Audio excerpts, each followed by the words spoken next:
उपास्य देव में सर्वस्व समर्पण करने की है। समर्पण अपनी मानी हुई वृत्ति का, व्यक्ति का, पदार्थ का, स्थान का, पद का, जो भी अपना माना हुआ है उसे आराध्य देव का मानना, ये सब प्रभु का था, प्रभु का है, प्रभु का ही रहेगा। यदि हम ये बात समझ गए तो जीवन मुक्त हो जाएंगे।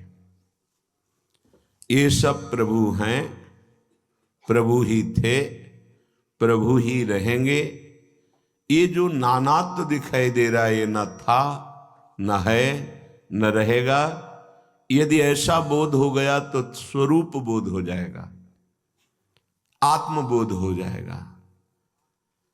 हम शरीरों में आसक्त होकर के सच्चिदानंद सुख से विमुख हो गए हैं। अब हमें निष्ठा धारण करनी पड़ेगी। बिना निष्ठा के फिसलन रुकेगी नहीं। कभी कोई इंद्रिय, कभी कोई विषय, कभी कोई घटना, कभी कोई परिस्थिति, ये हमको सुखी दुखी करते रहेंगे। एक रस सच्चिदानंद का अंश होने पर भी ये सुख दुख के थपेड़े तब तक नहीं रुकेंगे जब तक भगवत निष्ठा नहीं आ जाएगी। भगवत निष्ठा नाम, धाम, रूप, लीला, ये चार प्रधान हैं उपासना के।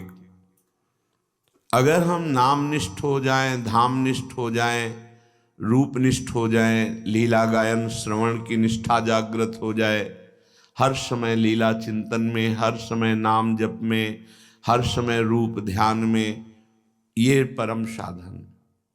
और इन सब का सहज में श्रीधाम वृंदावन का आश्रय और वास लेने से स्वाभाविक निष्ठा आ जाएगी। नामनिष्ठ हो जाएंगे, रूप का ध्यान होने लगेगा और लीलाओं का परम सुख प्राप्त होने लगेगा। इसीलिए श्रीपाद ने धाम को सर्वोपरि माना। धाम में ही नाम विराजमान है, रूप विराजमान है, लीला विराजमान है। यहाँ की वायु पत्ते पत्ते से प्यारी जू का यश प्रकट होता रहता है। यहाँ के खग मृग पशु पंछी सब में राधा नाम विराजमान है। हृदय थोड़ा निर्मल होगा तो आपको अनुभव में आने लगेगा। श्रीपाद कह रहे हैं अब हमें चाहे कोटि कोटि धर्म उल्लंघन का पाप लगे तो मुझे कोई परवाह नहीं है। यदि श्रीधाम वृंदावन का आश्रय मिल गया, सत्संग मिल गया और कहीं अखंड वास मिल गया तो कह रहे धर्मातिक्रम कोटिरस्तु शततम कोटिर्भवत्वा पदा मास्ताम लोक विनिंद कोटि गुणा। अब तो चाहे हमारे करोड़ों धर्मों के त्याग का अपराध माना जाए तो मुझे कोई परवाह नहीं। वैसे भगवत प्रेम प्राप्ति के लिए ये स्वाभाविक त्याग होता ही है और इसी को त्याग करने के लिए श्री भगवान आदेश कर रहे हैं सर्वधर्मान परित्यज्य मामेकम शरणम ब्रज। तो बोले महाराज धर्म का त्याग करने का पाप लग सकता है तो अहम त्वाम सर्व पापेभ्यो मोक्षयिष्यामि मां शुचः, मैं तुम्हें परम पवित्र कर दूंगा, तुम्हारे सारे पाप नष्ट कर दूंगा, तुम एकमात्र केवल मेरी शरण ले लो।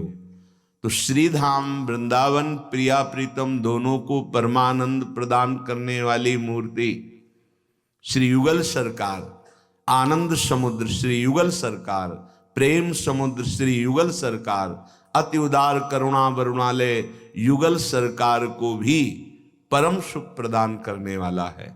श्रीपाद प्रबोधानंद जी महाराज ने वृंदावन की निष्ठा स्वीकार की।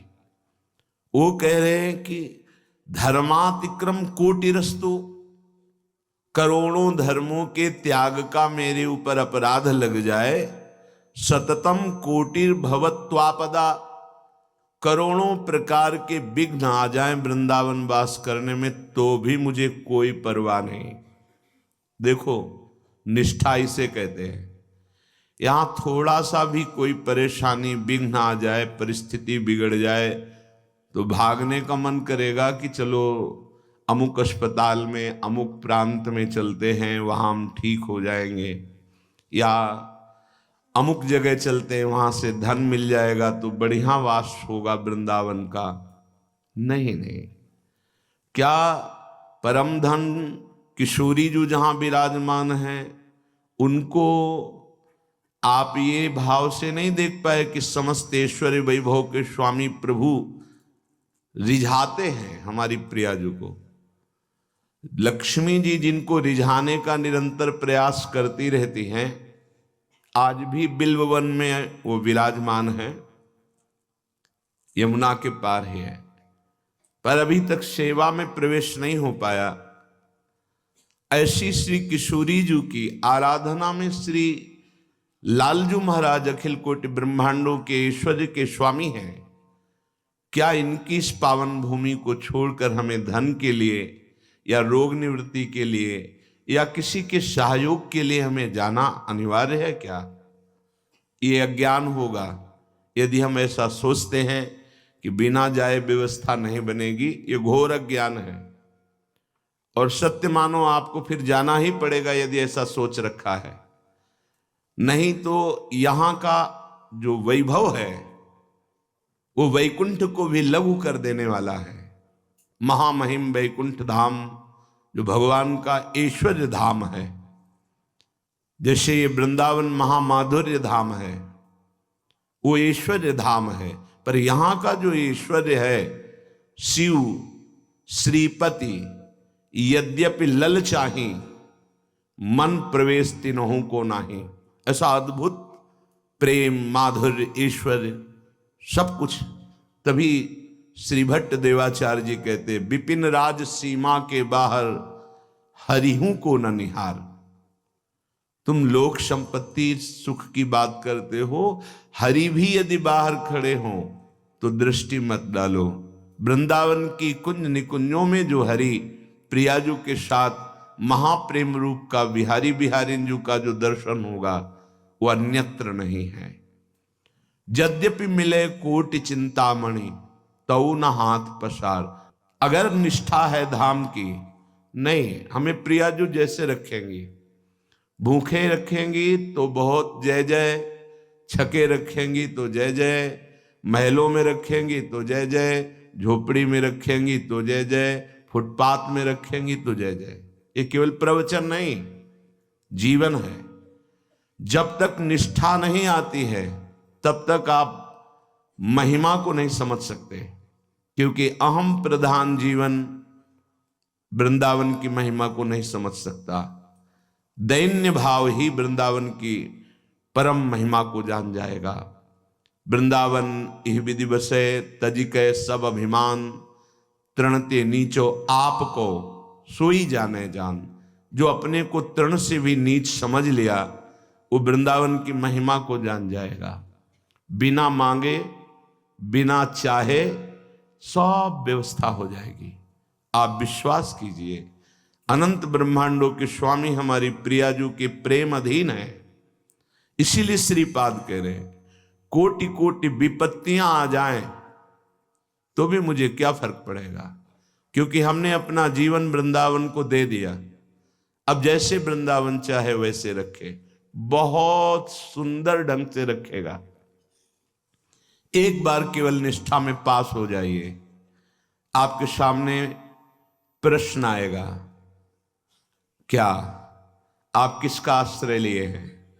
धन का, रिश्तेदार, अपनी कमाई का, अपनी बुद्धि का, या प्रियाजू का? अगर केवल प्रियाजू का आश्रय है तो आप जैसा कोई धनी ही नहीं है, सच्ची मानिए। अब ये बात लौकिक बुद्धि रखने वाला, एक पांच भौतिक शरीर में व्यक्तित्व मानने वाला, एक धन के द्वारा विलासिता सुख लेने वाला कैसे जान सकता है? जो स्वाप्निक मायाकृत सुखों में मगन है वो सच्चिदानंद की तरफ वृत्ति ही नहीं लगा पाता। भोगैश्वर्य प्रसक्तानाम तया प्रहृत चेतसाम व्यवसायत्मिका बुद्धि समाधौ न विधीयते। श्री भगवान कह रहे हैं उसकी बुद्धि परमात्मा के आश्रित परमात्मा प्राप्ति की योग्यता ही खो देती है।